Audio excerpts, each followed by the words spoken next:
smo pred zadnjo oddajo, pa tekmovalci vstopijo v finale. Kaj morajo vse čez teden narediti, da sploh pridejo do tega momenta? Zdaj pa si pogled.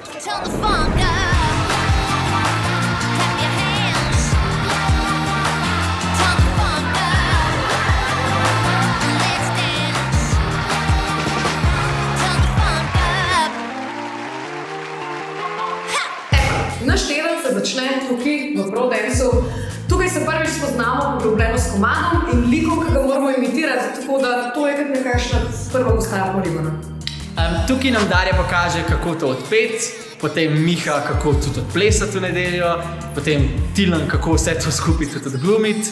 Zjokam se, ko dojamem, koliko vam dela ta teden. Se prvič odpemo delati, brez dela ni jela. Evo, danes je sreda in to je najdaljši dan od tedna. Ker, ko pridemo sem, najprej probujemo kostume, greš v glavni oder in tam imaš najprej tonske vaje, potem imaš pa že vaje z Grušičem, kako bo vse potekalo na odru. Vidimo luči, koreografijo postavimo in vidimo tudi, če imamo zraven kakšne rekvizite. Po prostem četrtku, čeprav sem imela kup enih drugih stvari za zraven, smo evo dan spet tukaj v petek na studijski vaji. Petek je tisti dan, ki moraš znati točko res tako, ker jo zapoješ v nedeljo. Torej točno veš, katero kamero moraš gledati. Bistveno še stvar, a ne, je pa tudi, da pogledamo vajo. Pa, ko se vidimo, kako je, aj grozen, aj dober in pa lahko čisto drugače naredimo točko, tako da to je ful pomembno, ja, da se gledamo. Nedelje pri nas gledamo takole. Nedelja, prokleto nedelja. Potem imamo vajo, ponovadi tudi kakšne dve.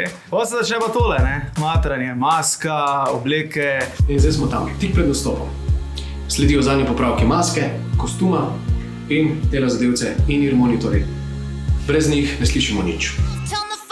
Držimo pesti, da ulovimo lik, da vse točno odpojemo, točno koreografiramo, potem opravimo še pogovor z žiranti, ploskamo in se veselimo z svojimi sotrpini. Potem se pa počasi nedelja konča s tem, da se razmaskiramo, spucamo sebe te like, katere smo se prelevili tisti teden in na koncu odpeketamo okoli 1-2 zjutraj domov.